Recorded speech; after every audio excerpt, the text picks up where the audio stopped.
Well, so let's have some discussions. And I have in the studio Abdulaziz, Mohammed Abdulaziz, a member of parliament for Myong. Thanks for joining me, Abdulaziz. Thank you, Roland, and good morning. And we also hope to have Dr. Okoboy. And Dr. Okoboy is a member of parliament for Lejokuku. So we'll have some discussion also when he comes in. But let's start with an issue about transport, which apparently has raised serious concerns, even to the point where we have the member of parliament for Yape Kusogu, John Jenapo, raising issues with perhaps how rational a decision was by the Ministry of Transport to close 2 bridges. And we're talking about the Yape and then the Buipe Bridge. They link the northern half of the country to the southern half. And consistently, we've had transport operators complain that they've had to perhaps stop at the different ends, or the 2 ends of the 2 bridges, leading to loss of revenue because they've had food items that are stuck, and transport operators themselves have had those difficulties as well. I'm sure you're familiar because perhaps maybe your constituents or people you know who are traveling on that route may have had some difficulties. So far, what have been your observations about the current phenomenon? Good morning to you, Roland, and good morning to our viewers. It's a very disturbing story. Myself, I use that road anytime I'm going to Tamale by road. Of course, there are times that you'd have to go by air because of some other issues in the constituency. But if you are going by road, you have no choice than to use. That seems to be the popular route for widows from the north and traveling to the north and the Sahelian parts. And so it's a disturbing situation. I would want to think that the closure of those 2 bridges, I support it because I have seen pictures, the horrifying pictures of the damage at those 2 bridges. And we cannot compromise the safety of the traveling public. And so it is proper that government has taken the decision to close those 2 bridges so as to be able to carry out some repair works. In recent times, that bridge has posed a lot of trouble. This is not the first time that they've closed those bridges. And I'm just wondering why we would keep on carrying out maintenance works on those 2 bridges almost all the time. I think that we should be able to do a more lasting and enduring maintenance works on those 2 bridges because it connects the southern part of this country to the northern part of this country. And so we cannot compromise that 2 bridges. As regards to the timing and whether we could have closed one and work on it so that we can be able to move to the other part, I don't have the technical expertise, but what I can say is that, look, when I saw the damaged bridges, when I saw pictures of it on social media, I said, no, we can't allow this to continue. It is only fair that some works are carried on it. The only worrying thing that I listened to from the member of parliament from that area, Honorable John Jenapo, has to do with the fact that this is the farming season. Farmers are virtually harvesting their farm produce, and we need to transport their farm produce to the market centers. And so this closure would pose a threat to cutting farm produce onto the market centers. And so that is a big challenge. But let's see how fast the Ministry of Roads and Highways can be able to fix that road so as to allow traffic to flow on that road again. But I think that closing the 2 bridges are in the right direction. We can only urge and pray that they are able to work on it as quickly as possible. Around this time that we're almost approaching Christmas, we can be sure that traffic on that road would have been very, very huge. And so it would cause some inconvenience to the traveling public around this time. But we have no choice as a country. We cannot compromise lives and properties simply because we don't want to close the bridge for a month or so. Let's also hope that they can work within the timetable. According to the minister, they will need like 1 month to be able to fix those broken bridges.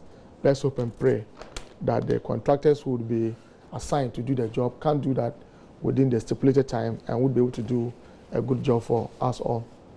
But at the end of the day, we know that the minority leader is expressing concerns about the untold hardship, just like also you have enumerated.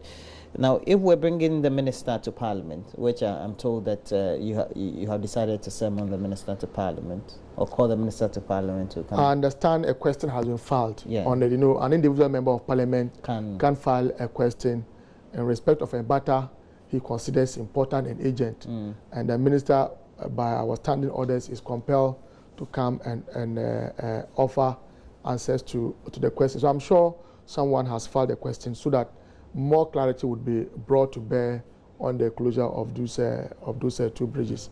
I don't think it is anything bad. It's just an oversight responsibility that members of Parliament play. Well, we'll see how that goes. Yeah. But let's move on the subject and then take a look at potentially Mr. Woyome. Mr. Woyome, I think on Monday, we're told had gone to court and had gotten some great relief. And so on Tuesday was published widely by the newspapers. But what appeared to be a relief for Mr. Alfred Woyome has been trying all legal gymnastics to foil the states of retrieving. We know that we're told that 51 million was paid to him. The court said that he should pay the money back. He's paid apparently 4 million of that, went to the African court based in Tanzania. It is the African Court on Human and People's Rights. They issued an order African Court of Human and People's Rights. They issued an order to the government of Ghana to suspend all processes meant for the retrieval of the money paid him until, well, he's exhausted all legal means he's had in Ghana. Now, as a result, the Attorney General Department, I'm sure, and the Attorney General herself were ordered to seize any attempt or to stop any attempt to seize his properties. Now, he went to court just yesterday, and apparently the court is telling, that's the Supreme Court, is telling him that he has to deal with the state. What has to be dealt with the state, but the court says that the state can still go ahead and do those retrievals. But let's watch potentially what the story is, as we have our correspondent who was at the court yesterday. Two motions were before the court. The first was asking that the court stays all proceedings relating to repayment of the 51.2 million cedis. The second one, again, was a fresh one that was moved by lawyers for the businessman. They informed the court that they had secured a November 24 judgment directed at government, asking that government halt any attempt to sell any properties belonging to the businessman. So the lawyers had insisted that the court should arrest its ruling on a first motion that had been moved and hold on as the African Court on Human and People's Rights settles the matter currently before it. Deputy Attorney General Godfrey Yebu-Adami opposed the two applications. With regards to the second one and the latest order coming from the African Court, he had insisted that even though government had signed onto it and had it ratified by Parliament of the country, he said that it was important that those laws had to be incorporated into the laws of the country. Now, he said that once that had not been done, it meant that the government or the country was not bound by those laws, even though they will obey the court if it calls on them to appear before it. Delivering the judgment of the 5-member panel, a unanimous decision, Judge Senin Yeboah said the businessman had failed to show factually and legally any basis for the Apex Court to hold on. It again said that the Apex Court has jurisdiction on any matter in relation to the constitution of the country, and it will amount to allowing another body take over its functions if it were to hold on to proceedings. So it dismissed the two motions that were filed by businessman Alfred Agbesi Woyome. Engaging the press after proceedings, Deputy Attorney General Godfrey Yebu-Adami, who had told the court government had indeed signed onto the treaty, said they will go ahead to attach all properties belonging to businessman Alfred Agbesi Woyome. first and foremost, the ruling of the African Court came as a surprise to us. There was no hearing whatsoever. There was no notification to us of the proceeding. All that had been done was a motion filed by them. We had also filed our affidavit in opposition. And then there were no further representations whatsoever. So it actually came out of the blue. And if you look at the ruling of the African Court itself, it's indicated that they were represented and we were not represented. So how come they were represented and we were not represented? We think that something went amiss, something fishy occurred. But of course, we've crossed the barrier. The Supreme Court has done what is needed to be done, and we are very satisfied with it. The other question is whether we are obeying the order directed at us saying that we should not attach the properties, that is government and the state as a whole. No, I think 2 points are very, very relevant here. The first relevant point is that, as the court itself noted, and as I indicated in my submissions also, that is a constitution of the Republic of Ghana which is paramount. The government of Ghana does not, the government of Ghana is required to comply with laws set out in Article 11. And on top of that set of laws is the Constitution of Ghana. And so that is what we really go by. And in the same Constitution, it makes the Supreme Court solely and exclusively responsible for the dedication of constitutional matters. So that sole and exclusive jurisdiction of the Supreme Court in constitutional matters is not shared with any court, whether local or foreign. And indeed, that is what we go by. And it's again the same Constitution, Article 2, clauses 3 and 4, also directs that any decision or order of the Supreme Court must be duly obeyed and carried out. And it even sets out consequences which border on crime. So if a person unduly delays resort to subterfuge, plots, and ploys as this to evade judgment to the Supreme Court, that person's conduct is actually bordering on the commission of a crime. So let him go on and enjoy himself, but of course, definitely he will hit the wall. So just to be clear, you continue to attach the properties? Yes, as I indicated, even the African Court of Human Rights itself, the protocol to establishment of that court must have been specifically incorporated into the laws of Ghana. And the process of incorporation into the laws of Ghana, the domestic law of Ghana, will require the enactment of an act of parliament. It is not new. You have the Geneva Convention. There's a Geneva Convention Act. There are various other protocols which are abided by an act of parliament, but this is non-existent. So what you mean, as far as I'm concerned, is perhaps just biding himself in cycles. This decision of the African Court of Human Rights, as per common law, as per the Constitution of Ghana, as per even previous decisions of the Supreme Court of Ghana itself, must be specifically incorporated into the domestic law of Ghana before they can be applicable. And that is what these are the principles that will operate by. What remains to be seen is the next step that will be undertaken by the Attorney General's Department after serving notice that they will ensure that the debt is satisfied by the businessman. Reporting from the Supreme Court, my name is Joseph Akabile. And that's what transpired at the courts. Now, what do you make of this? Of course, there's a Supreme Court ruling, so virtually everything is enshrined in law, and the Supreme Court is the highest appellate body of our country. It is true. It is the apex court in Ghana, and this Wyoming case has been with us for a very long time. I don't want to posture myself as a spokesperson for Mr. Wyoming. I think that it is a matter for him as an individual, and as a party would want to treat it as such. The MPP have tried at all times to associate the person of Mr. Wyoming and his case with the Ghana government to the NDC as a party. That is unfortunate. I remember that in the run-up to the 2016 general elections, the MPP had made a lot of political capital out of the case, and they suggested through their public utterances that we were not committed to retrieving the money from Mr. Wyoming, and that if they want power within the shortest possible period, they were going to retrieve those monies from Mr. Wyoming as a sign of their fight against corruption. They have been in power for almost a year today. The case is still in court, and I'm sure today the Attorney General and the Minister for Justice, and for that matter, even the President, would now appreciate that, look, you just don't tag people corrupt without any basis. I mean, they have been in power for almost 1 year now. The monies are not retrieved. The case went to court under President Mills, ran through the tenure of President Mahama, and it has traveled into the tenure of President Nana Akufo-Addo. Only God knows when we will be able to put this case behind us as a country. But the lesson that it teaches all of us is that you just don't play politics with issues in court. They say the wheels of justice grinds slowly but surely. This is a clear demonstration of that saying. What is instructive in this case is that Ghana is a signatory to that court, that Tanzanian-based court. I have just read that we signed onto that protocol in 2005 under the same MPP. It is an international court, and so we are obliged to respect the ruling of that court. I'm not a lawyer, but if the panel of the Supreme Court thinks that we can ignore the ruling from the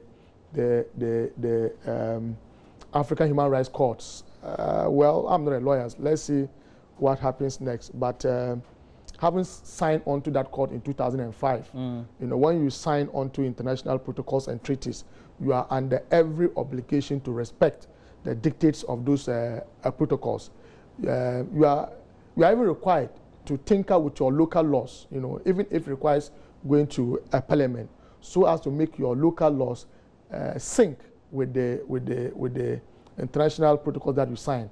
And so I am confused why we would sign on to that court in 2005.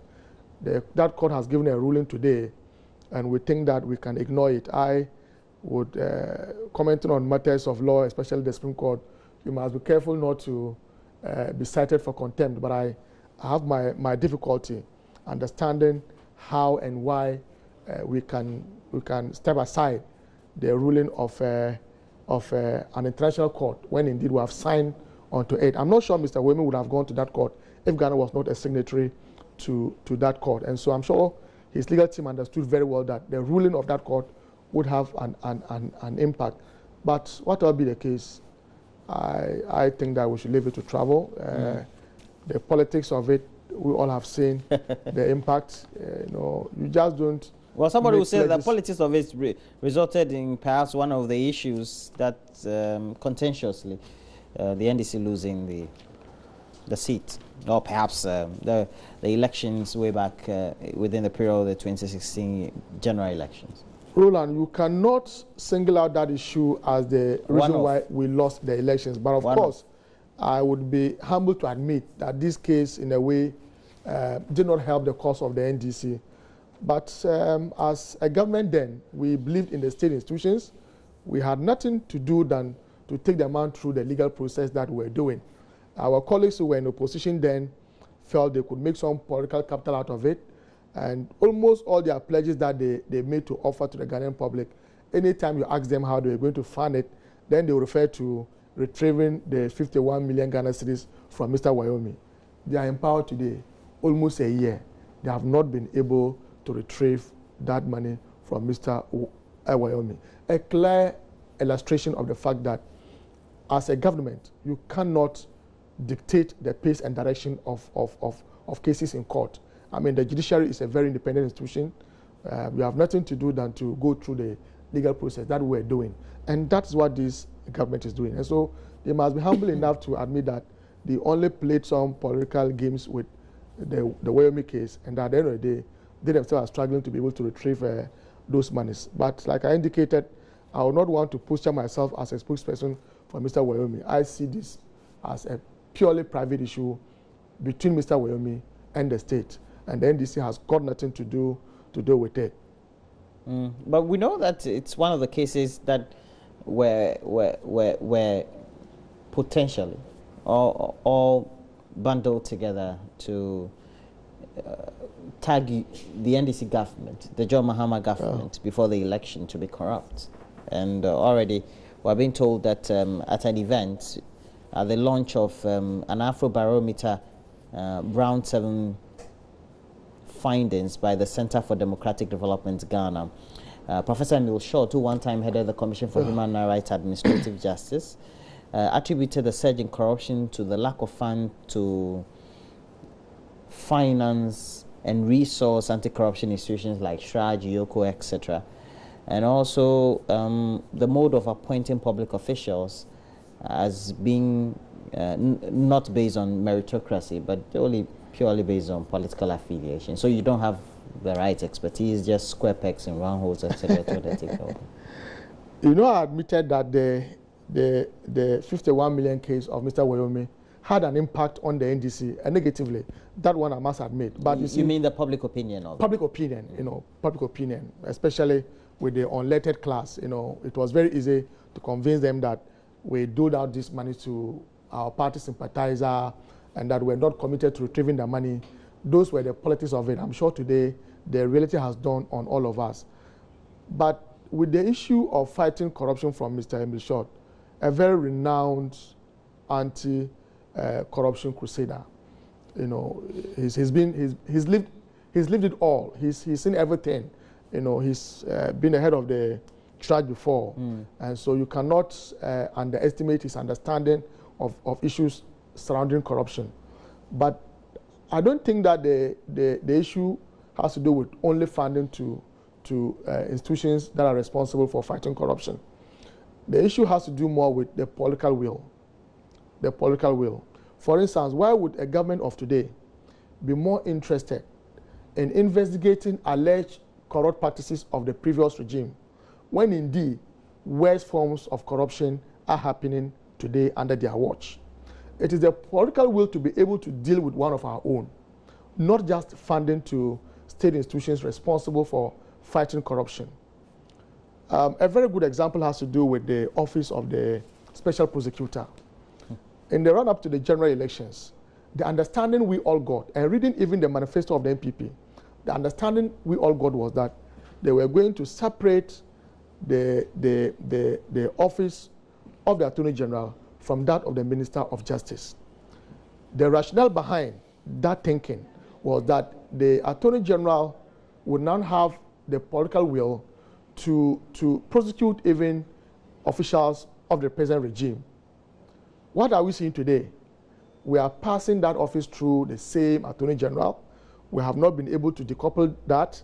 The Attorney General will still play a very vital role in the appointment of the office of the Special Prosecutor, and the influence will still exist. The political will to deal with current government officials would not be there. And so I don't think that it is only a matter of funding of state institutions. It's just a matter of political will. I just hope and pray that we'll be able to deal with corruption entirely one day, because we all understand the repercussions of some of these practices. Access to safe drinking water, access to medical care. No, you can't just, assign to yourselves resources that belongs to the entire country just for a few political class to assign those resources to themselves. It is bad. All governments have a duty to fight corruption. Let's see what this government can be able to do. But from the indications that we are seeing today, they are not committed to the fight against corruption. All that they are engaging is some political rhetorics and not real fighting. And Professor Milchot, for example, is quoted as saying at the event, because political parties were funded by some corrupt people, and when they won, those corrupt companies, individuals, use all means to recoup their cash. So, for example, for the past 24 to 36 hours, actions taken on perceived cases have been very small. The increase in public sector corruption calls for radical action from government. What does it mean? Well, it is true that people who fund political parties would want to get back what they invested into those political parties. And so if a party was funded into government by a businessman, you can reasonably anticipate the interest of that businessman. And so even funding of political parties must be looked at.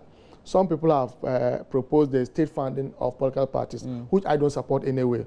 But I think that the membership of parties must be interested in how their parties are funded, so that at least when those parties come into government, they can collectively protect the public purse. But the other interesting thing is that we have always zeroed into the political class. Anytime we talk about corruption, we are looking at the political appointees, the political class. Of course, that is true, but even the regular public service, a chief director, for instance, at a ministry, would serve at the ministry or any other ministry until he goes on retirement.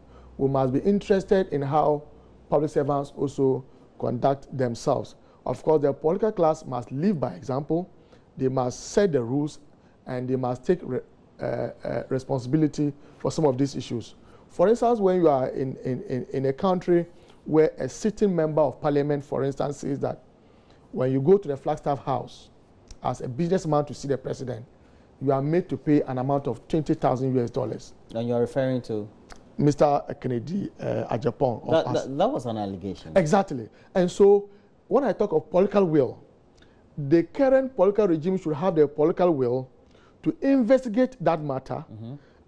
You know, but if you just rubbish that and you are only interested in some alleged corrupt practices in the previous regime, waiting for some other government to come in future to be able to look into your alleged corrupt practice, that is unfair. We must develop that political will. I think that the bottom line is a political will to be able to fight some of these issues. I mean, that's my position. Funding, of course, is true, but you see, when you even create a series of institutions, we have CHRAJ, we have YOCO, and now we are establishing the Office of the Special Prosecutor. We are just creating state institutions with the mandate to fight corruption, and yet we don't support it with the political will. That is where I see the problem to be coming from. At the end of the day, we know that it becomes a political baggage when it's a political year. And so consistently when a party is in opposition, they then tend to label the government in power as being corrupt. Why is it that governments are not able to shake that tag off? Well, why are they not able to shed it? Well, but in the case of what we are seeing under this regime, those allegations are not coming from the opposition NDC. All the allegations of corruption that we've had today are coming from members of the MPP themselves. The issue of Kennedy Ajapong, the issue of A+, these are issues that are coming even within the MPP. Even men of God who are associated with the MPP have had cause to raise concerns about the level of corruption in this regime. And so in this case, we are not talking of corruption allegations from the NDC against the MPP. It is corruption allegations amongst they themselves. How to deal with that issue, of course, you can't take the politics out of it. When political parties are seeking for power, sometimes what they do is to tag their opponents of all manner of allegations just for the purpose of getting political power. A very clear example is the NDC was tagged as incompetent and corrupt. Almost a year into office, they say they are gathering evidence to be able to prosecute. Well, I do understand. On what evidence were you making those allegations? And so the politics of it, you cannot take it away. Political oppositions would always want to, and look, especially in Africa, every government has come into power on the back of fighting, pledging to fight corruption. And every sitting government in Africa has had that tag of being corrupt. You cannot run away from it. Why is that? Well, why do we find that in our political landscape? I'm unable to tell. Is it not big? Is there any correlation with what really happens as the actual on the ground? I'm unable to speak to that because I don't have the evidence to support that. I have given you a very clear example of what transpired in the run-up to the 2016 general elections, where several allegations of corruption was leveled against President Mahama and the NDC. The people who made those allegations have been in power for almost a year today. They have not prosecuted a single person. And when you ask them, what they tell you is that they are now gathering evidence to be able to prosecute. The question that arises is, on what basis were those allegations leveled against the NDC and President Mahama?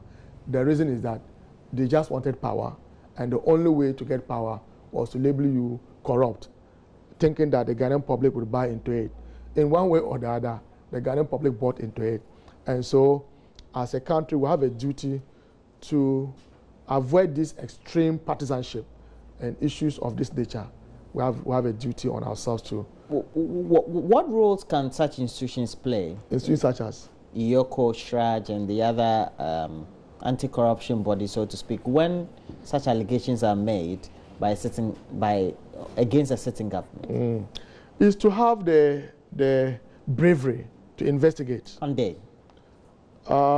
With the current appointment procedures that we have, there's very little that some of these institutions can do. For instance, when you have the Yoko boss, whose office or tenure of office is not guaranteed. A government comes into power and can easily do away with him and then appoint someone that they think that has the same thinking with the current regime. We can be sure that the chief executive would direct the pace and direction of that institution. So it's just a matter of, apart from the Commission on Human Rights and Administrative Justice, even like I indicated, the Office of the Special Prosecutor, the appointment process would influence the way the chief executive would conduct himself. And so those institutions just need to be brave enough. They must understand that their job description is spelled out by law. We must be seeking to offer them some guarantees in their tenure of offices, so that at least the man knows that you cannot dismiss him simply because he has decided to do some investigations into an alleged corruption under your regime. I think that we still have a long way to go in issues of this nature. And I guess that's why, well, as far as the barometer or the surveys are concerned, you always tend to have corruption and the perception that there are among the segment of the Ghanaian population always very high. Many people think that you politicians are corrupt. Oh, that is a tag. Does it create a certain burden on you as politicians? It does. It does. Trust me. It does. You can hardly convince someone that you are not well to do as a politician. But trust me, if there is one statement that we don't seem to have poor politicians. Depending on what we are using as a basis, Roland. Depending on what we are using as the basis. Well, the benchmark is for the average income earner.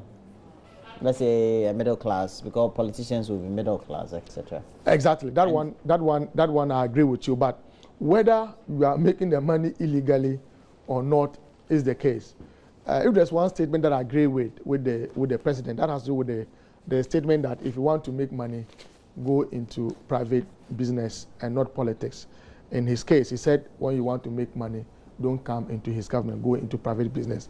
On that note, I have my disagreement with him. But trust me, I don't think that politics is a place where you'd want to, if you want to make money, I don't think politics is a place that you want to look into. The perception. But of course, when you see members of parliament or ministers driving V8, it looks like your status has increased. Exactly. All of a sudden, you were driving just a normal car, and then all of a sudden. You conclude that these guys are rich. Just walk into the banks, compare the earnings of the average worker in a bank to what a member of parliament earns, and you will know that sometimes the issues are exaggerated outside politics or parliament. Just walk into any of these banks, and you would know that sometimes we exaggerate the capacity of members of parliament, and for that matter, those who are engaged into politics. Of course, a few bad ones have given us a very bad tag. But having been in parliament for almost a year to a day, Rula, I can tell you that, look, the only way you can be able to secure your future and perhaps live some average life financially is some private business that you want to do, not what you earn. So does it mean it's easier for the politician to go into private business than the ordinary Ghanaian? Oh, but nothing prevents a politician from doing private business. No. For instance, if you are a member of parliament, you just have to easy entry. You just have to declare your interest, what you are doing. Easy entry, because you are closer to the corridors of power. So your ability to be able to get access to the resources of the country. There are people who are not into politics, who are not members of parliament, who are more connected to governments more than politicians. At the end of the day, it's about engaging in business, in a very decent business activity that can guarantee you some financial stability. But like I indicated to you, I mean, some of us have been public servants before entering into mainstream politicking. And look, I've heard some of my colleagues say, Aziz, I was better off where I was. But you see, it's a call. It's a call to serve your people. It's a call to that make they an were impact. better off?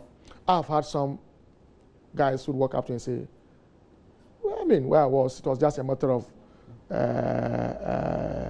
time. Your family. I mean, there's a consequential pressure on you.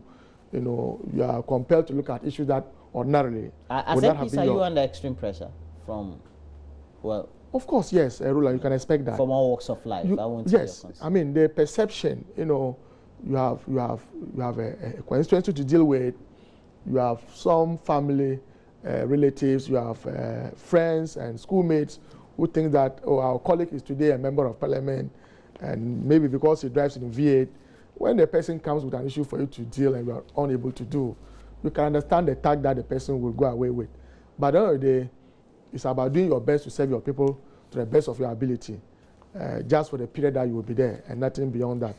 But I must admit that it comes with some pressure, not just from the constituency alone, sometimes from friends and people you have engaged in life before, but who think that you should use your office to, come on, as a member of parliament, is it your common fund that you use to sort out your friends and family? No, you cannot. You cannot. You tell me. So what privileges come with you being an MP in trying to better your life or being a top politician? I'm not sure. I'm not talking potentially no, about you. I'm not sure. I can't speak for others, but I'm not sure you can go into politics because you want to better your personal life. No, like I indicated, if you want to better your personal life. You didn't enter politics to be poor, did you? No, but if you want to make money, you can go into private business, and nothing prevents you, even as a sitting member of parliament or a politician, to engage in business.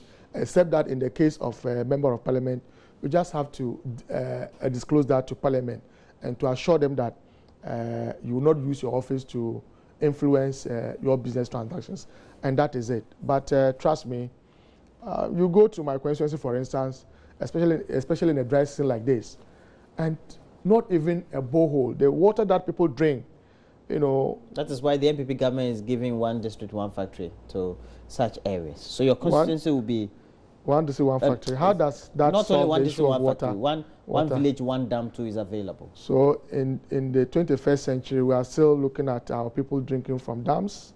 Well, not necessarily. After you have the dam, then you can tap the water in a more mechanized way. Is that not potentially what's supposed to? That is not part of their pledge, unless you want to upgrade their pledge. No. Their pledge is one dam, one village. And even that one, almost a year into government, not even a single dam has been dug. I remember when they came to Parliament to present the 2017 budget and made an allocation of 1.5 billion Ghana cedis to the office of President, that's the Flagstaff House, and we complained. We were told that, look, one dam, one village is under the office of the President, under the Flagstaff House, and that one district was under the Flagstaff House. Today, the year is almost ended. Almost that 1.5 billion have been disbursed. Not even a single dam have they dug. Not even a single factory have they established. And so, don't let us go into those their one this, one that thing, one boy, one girl stuff. No, I mean, Ghana has gone beyond those slogans. Well, the politicians, they say they're not better off. Okay, we'll see how that goes. Well, not exactly so. I'm just trying to prove the point. Well, looking at the income levels, for example, if a teacher should become a member of parliament, that he'll be better off than being a teacher. Exactly. I'm not. You see, you have just chosen to use the example of a classroom teacher. I have given you an example let's say of a banker.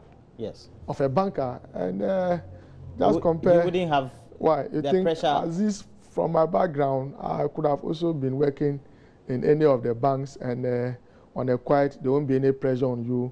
You just look at your immediate family and those that you can be able to support. But as a member of parliament, you have a duty beyond your immediate family. You have a full constituency to deal with. A full constituency. We are talking of not less than 202 villages, you know, and in your constituency. Medical issues, issues of school fees, and some of the issues very private, some of which I cannot mention on your set, very private. You know, someone sends the wife or the daughter to the hospital, a bill of 1,000 cedis. The income of that person throughout the year is not even up to 500. And you know, you the MP, you know that the person is a peasant farmer, A person cannot boast of 100 or 200 cedis for a whole year. The person has an hospital bill of 1,000 or 2,000, and he calls on you to support. Roland, you cannot even use your common fund to support that person because it is purely a private issue for that person. And so you are forced to make some of these interventions from your personal purse. And these are some of the issues that we deal with on a daily basis. Some of them are purely social issues, you know, right from funerals to adorings to weddings, issues that ordinarily do not relate to the development of the constituency. You are compelled to look at it. But you, the media, are always interested in seeing the VA that the MP drives. Yeah, it looks nice. I've seen some new ones now. Exactly. But I don't want to ask you which one you drive. You must also be interested in the pressures that members of parliament go through on a daily basis. I see. Yeah. I'll see how that goes. But let's look at the last issue before we wrap up. It's about premix fuel. It's been on for the last 2 days, if not 3, and it's on the front page of the Finder newspaper. It says over 3 million litres so far diverted. Premix fuel cabal exposed. Fears of adulterated fuel widespread. And well, the story is on page 2 of the paper. It says the National Petroleum Authority has declared a total of some 3.3 million litres of premix fuel as diverted by several oil marketing companies. And then the MPA suspect that the premix fuel consignments were dispatched to various regions, ending up being discharged mostly in Tema in the Greater Accra region instead of their intended destinations. For the 8th month, the MPA identified 248 diversions of tankers, each loaded with some 13,500 litres of premix fuel. Wow. And we know that we've had well, issues with fuel, contaminated or not, at Bost, etc. But we usually call this, sometimes you get to find that some things are always with us, even though we try to remedy them. But this is a great worry for many farmers, many fishermen. The worry part of the story is that the landing beaches have committees. Yes. So when you see the fuel diverted, and yet the committee members have signed to indicate that they took delivery of that premix fuel, that becomes very, very worrying, because these are executives put in place to ensure that the right thing is done to serve the interests of the fishermen. Now you have signed the delivery notes indicating that you have taken delivery of the premix, when indeed you have not.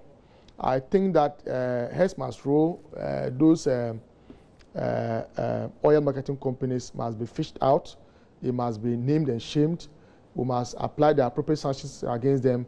The MPA, the law that established the MPA, has some punitive sanctions that are prescribed, and we must exert those sanctions against them. We cannot continue to do some of these things, to deny the fisher folks of access to premix, only for us to divert it to some other issues. And the most worrying thing is that even our vehicles, what is the guarantee that they don't find their way into our vehicles? The Bost issue that you are referring to, what is the status of the investigations? At the end of the day, political massage, that some contaminated fuel was disposed of under some questionable circumstances. A committee was set up by the minister. He himself came up to, if you like, sidestep that committee. MPA and BNI were told, cleared the Bost CEO. You see, our interest there was the CEO of Bost, and not necessarily what went wrong. And so we must just tighten the rules. We must exact the sanctions against those OMCs. You see, even recently, there's a story of Ghana Standard Authority fining some oil marketing companies for tampering with their pumps. They recalibrated those pumps to cheat customers. They were fined some 5,000 Ghana cedis and 3,000 Ghana cedis, and yet we don't even know those oil marketing companies. So there seems to be some official support for some of these things. I'm filing a question to be able to get the Minister of Energy to come and let us know those oil marketing companies. You just don't come and tell me that some oil marketing companies are cheating customers and that will have fined them 5,000 to 3,000 Ghana cedis. That doesn't make sense to me as a consumer. I need to know that fuel station so that next time I can avoid that station. I'm doing a question for the attention of the minister. It will be tabled in Parliament. Yes, I'm here to file that question. I'm sure today or tomorrow I would file it. I think that we should be able to. And following that, we've had the Minister of the Sector, Elizabeth Afolekwe, and according to the news report, appears indifferent about her role in addressing the problem of premixed fuel. According to her, the ministry does not have a tracking system to identify culprits. Hence, the MPA, which has a system to track such happenings, must take action. She says they have the trackers and we don't. And MPA by law is supposed to be monitoring supply and distribution of premixed fuel. That she must be interested. She must be interested. This is not a good excuse. She must be interested. I mean, NPA is a state institution. You are a minister responsible for that sector. You can collaborate.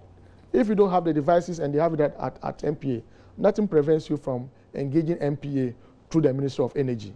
I mean, you can collaborate. This is not a good excuse. No, it's not at all. At the end of the day, we know that well, there are issues within the sector. But let's go back to Yeji, where we know that we've had bridges that are linking the southern half of the country to the north that have been closed temporarily, and they are Yeji as well as Buipe. We have Daniel Tichi, who is with Live FM, and Live FM is also based in Yeji, one of our partner stations. Okay, so let's go to Daniel Tichi. Good morning to you, Daniel, with Alive FM. Good morning, Roland. Yeah, good morning. How are you? It's been a while, Daniel. It's true. But at the end of the day, we know that potentially you've been reporting on this. But how much of a difficulty is this for the sectional demographics of those who are stranded there? Let's say if they are farmers or transport owners or just potential residents on either side of the bridges. How serious is it? The issue is becoming more serious in the sense that for the past 7 days, cars have lined up here wanting to cross over to the other side of the lake in order to reach our brothers and sisters in the north. But the ferry that is working here is only one, and it doesn't also move fast. Therefore, there is a need authorities add another ferry. That have been what the management down here have been telling the drivers. So we all know the Queen, the Yapei Queen, comes on its normal routine work or duty at Yeji, then go back to Karachi or Akosombo. Therefore, they've been telling the drivers that they should just keep calm. When the Queen comes, they'll beg or they'll just add the Queen to the Pantu we've been using here or the ferry we've been using here, so that it will speed up movement for the drivers. Let alone the Queen came, and in fact, management said there haven't been any instruction from Akosombo that the Queen that just arrived yesterday should work. Therefore, they can't add the Queen to the ferry working here normally to help speed up the transportation of the cars that are being stranded here. So the drivers took into their own hands, tried to demonstrate. Even they intended locking the MD or the managing director here up. So it has to take the strict intervention of the security men around to just protect the man. And the drivers then proceeded by entering the Queen, offload all the goods or all the cages on the Queen. They offload it, and they all got on board. And they said if only the Queen can take them away, then the Queen should do so. If not, then the Queen has to start conveying their vehicles to cross the lake so that they can also get to wherever they are going. Because some of them are saying they are making a transit. They are on transit. And as it stands now, their duties or their papers have just expired.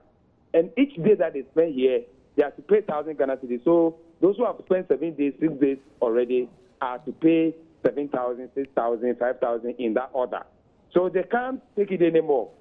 Until the Queen works, they are not accepting any information from the management. So it has to take the intervention of the police, the Navy, and the BNI down here to calm the drivers down and also talk to the captain of the Queen. So they've accepted. Now, as I speak, they are just loading the cars, allowing the cars to go on board so that they can take them to cross the lake. And the drivers are saying the Yapei Queen have to work for a year for, let's say, 2-3 days before they will also be happy. And if you say the Queen, you mean the next ferry or? Yeah, we have the Yapei Queen and we have the ferry. You know, the Queen is a bit bigger than the ferry that is working here as, let's say, a means that people use in traveling through the lake. So the Queen works from Akosombo. It takes goods from Akosombo to Yeji and takes from Yeji back to Akosombo. Okay. But at the end of the day, we've always been reporting that they spend 1,000 Ghana cedis a day. What accounts for that expenditure? Please come again.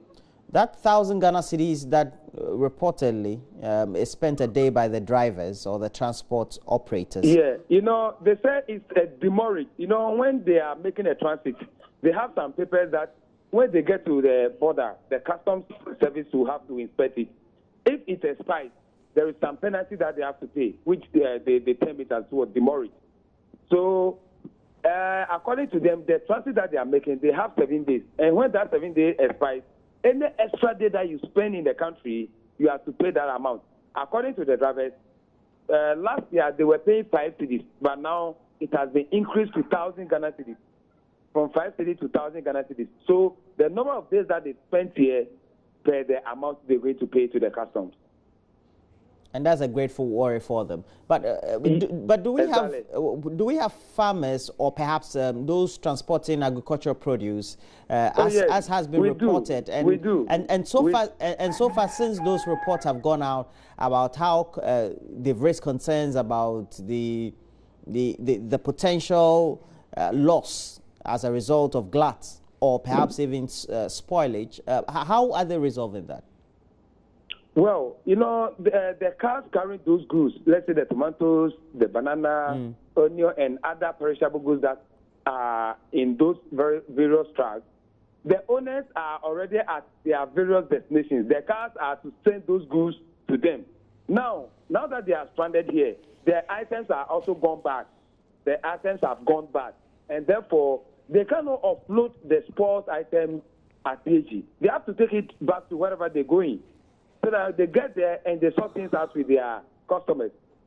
So that is it. There have been several items. You just pass by some of their vehicles and you see flies all over because the items or the goods in that various vehicles are gone bad. There are some fish and other things. You just pass by and the stench alone tells you that things are not well. Things are not well with them. Well, there are women too who are stranded. Women, yesterday I visited the place around 8:30 to 9 p.m. You go there and they don't even know where to bath. They don't even know where to sleep. There is this security man who has made an improvise by tying some mosquito nets around. So if you get a chance to get hold of any of those mosquito nets, you have to pay 5 cedis or 3 cedis per head.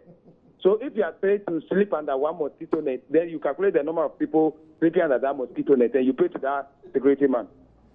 So that has been how life has been for the people who are stranded here.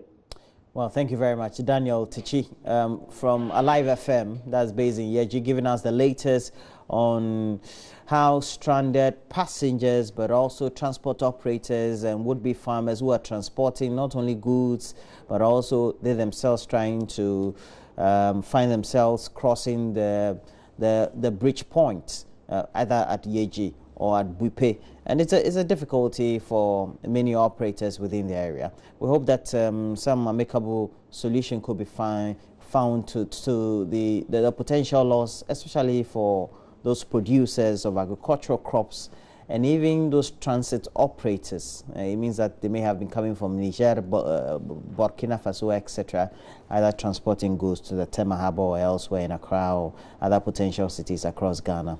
We'll see how that goes. But that's the latest report from Daniel Tichi from Alive FM and Yeji.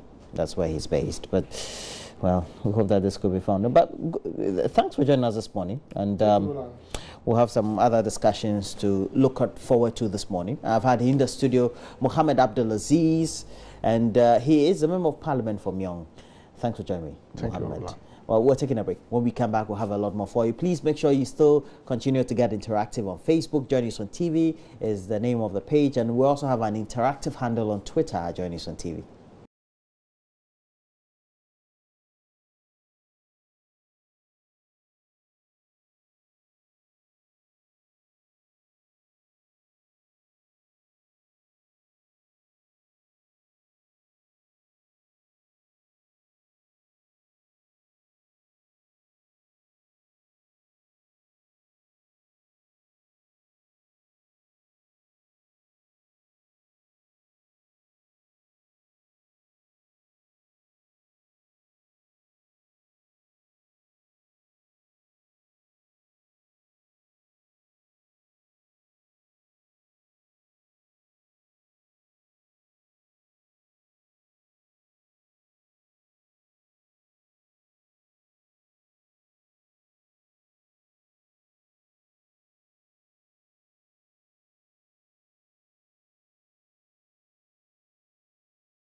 Now let's move on to some issues. And Freemasons have long been seen by many as a secret society, and they've also been the subject of many conspiracy theories around the world on their activities, with some people even reading meanings into their signs and symbols and, well, their rituals, if I can call it that. And some Freemasons say those negative views about their activities are largely because they've not been open about what they stand for.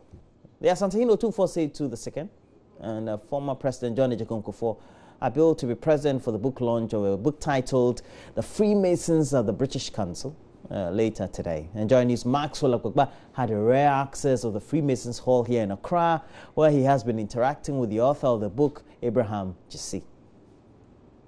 The Masons were responsible for building all these big cathedrals and castles and roads and everything, including the White House of America, which was built by Masons. So in order to spread, they needed discipline.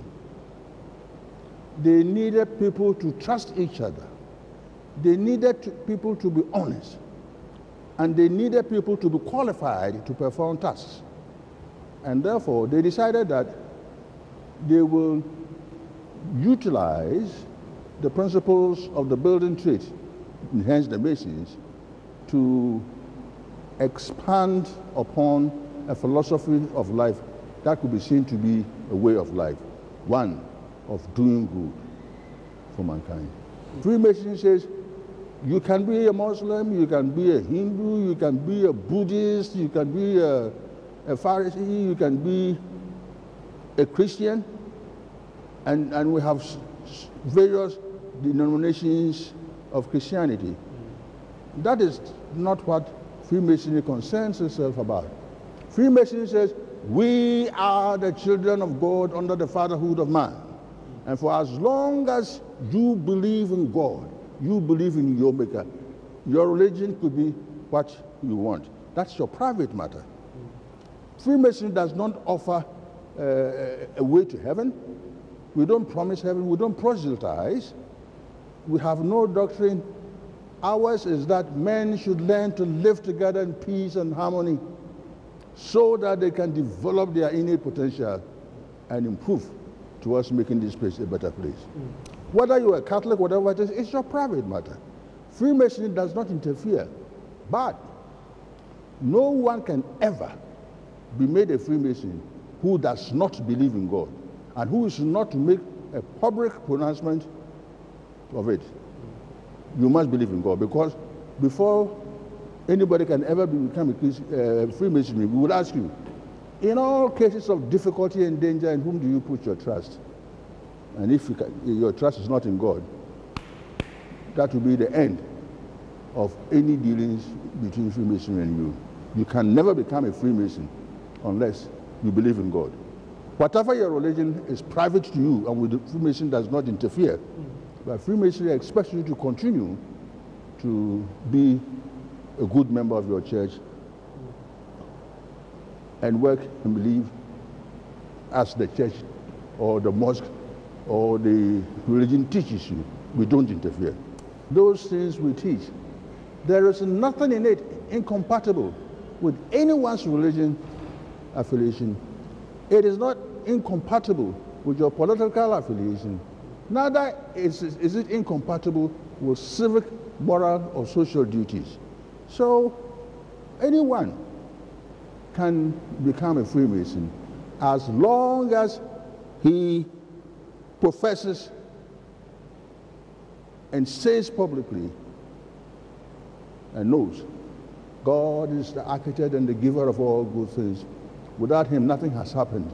For example, I have heard from some people saying that they say one of their members there, they were able to raise the person, and they will ask him what happened to him, who killed him, so that they go and show the person.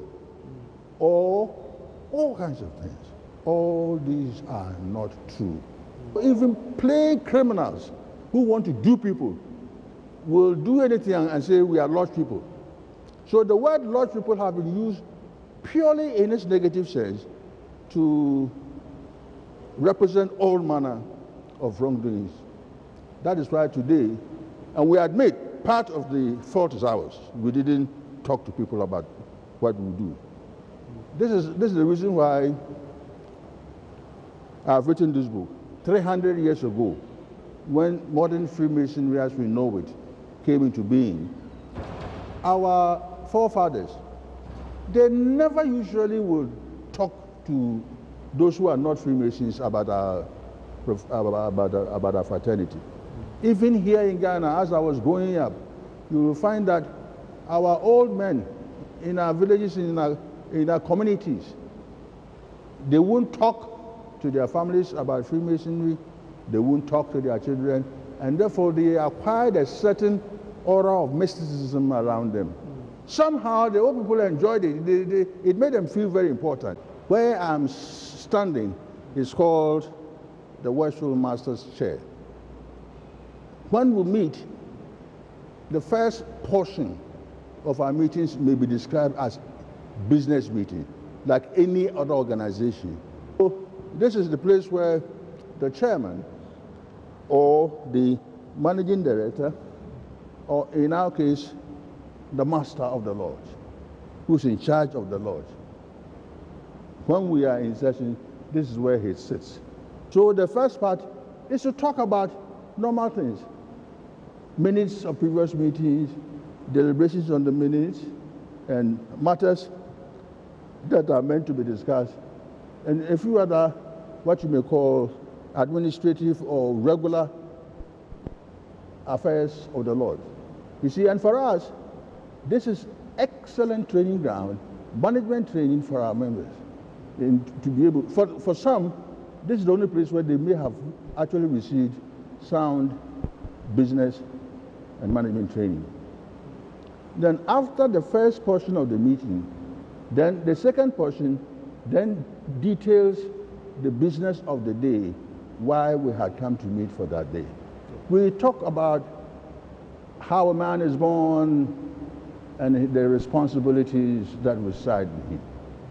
His responsibility to his sovereign of his native land, the responsibility to his family, the responsibility to his children, the responsibility to the society in which he lives, and how he can contribute his own quota towards making the nation, the community, the family, and how he can also improve upon himself, one man at a time. You meet people on the streets and you ask them about Freemasonry, the first thing that comes to mind, I mean, a lot of things I don't want to, I'm sure you've heard some of them. Yeah, evil.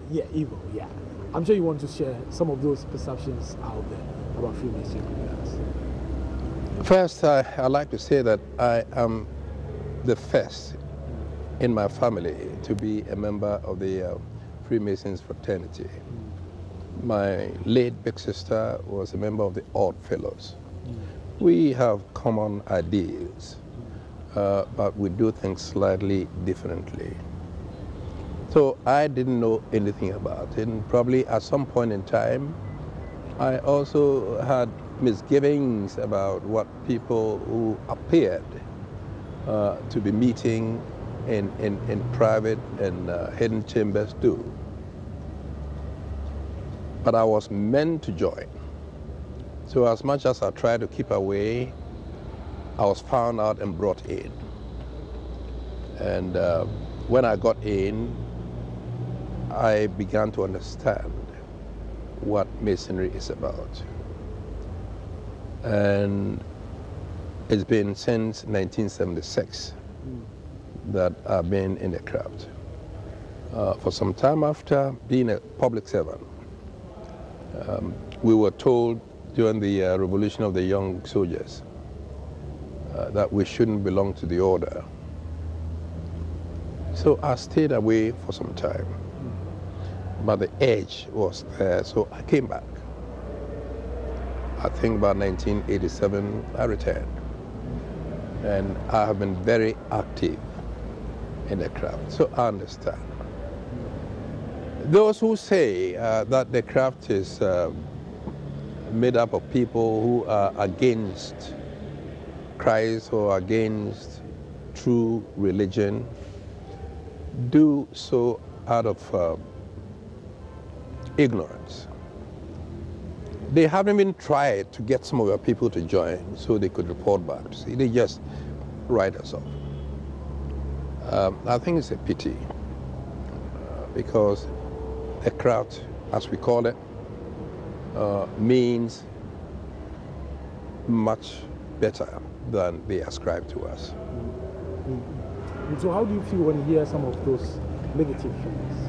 I think it's a pity. Like I've said, I feel a sense of pity for those who accuse us from the position of ignorance. They don't even know what we are doing, and they conclude that they must be evil. Why must they be evil? Because they meet behind closed doors. They must be evil because they don't allow women to join. They must be evil because they don't allow every Tom, Dick, and Harry to join. They haven't bothered to find out why we make sure that those who join have certain qualifications. But why don't you allow women to join? I'm sure a lot of people will be curious to know. I must say that we are not the only group that says it's a men's club. Perhaps we are different in the sense that people think that we are behaving as if we're doing a religion. And you know, women like religion very much. So if there was something good that we're doing, they also want to be a part. Historically, we've tried to do it without women. And you know why certain institutions were run by men without the women folk. At the moment, some countries, including England, are making it possible for women who are interested in our teachings to form their own lodges. We help them. The instructions that we give to our men folk, we are willing to give to the women, that they should do it again. The things that we do in Masonry cannot be described as religion, but at best they are religious. Do you think, because in the past you've not been able to, you've always maintained some form of, you've not really done an open door policy, sort of allowing people in to come and see for themselves? That's why some of these perceptions continue to fester. We, historically, the coming into being of Grand Lodges was the effort of some individuals in society, well placed, who didn't like the cheating that was going on, slavery, and people being kept subjugated, and the inequality in life. So the essence of the craft was to try and bring some equality among men. to remove religious hatred, religious fanaticism, and bring us on to a common human approach to life. And so if you want to do that, then you do not just bring anybody in. You select the people who have what it takes to be leaders, to influence society towards good-naturedness, to do good things. You are not bringing people in because they want to come and see somebody they look up to as a big man so they can go and rub shoulders and start asking for favors. That's not what we're doing. We want people who have what it takes to help society at large, to influence people's behavior towards goodness. So we look carefully at who we invite. Okay, great. Finally, your message to people out there, to the world. Freemasonry has been here with us for many years in its organized form, structured as Grand Lodges. It's been here for 300 years. From that time to today, we've had our ups and downs. People have come, they have enjoyed what we do, and they've really taken part. Along the line, they do have social problems here and there, social poles here and there. And some will say, right, I joined Masonry because I thought I would see something. Perhaps some thought it's a magical society where you join and we give the word and you become rich overnight. And some people, since President Kufuor was announced as having become a senior warden of Grand Lodge of England, have knocked at our doors wanting to become members because they think like Sakawa. As soon as you become a Mason, you become rich. This is not it.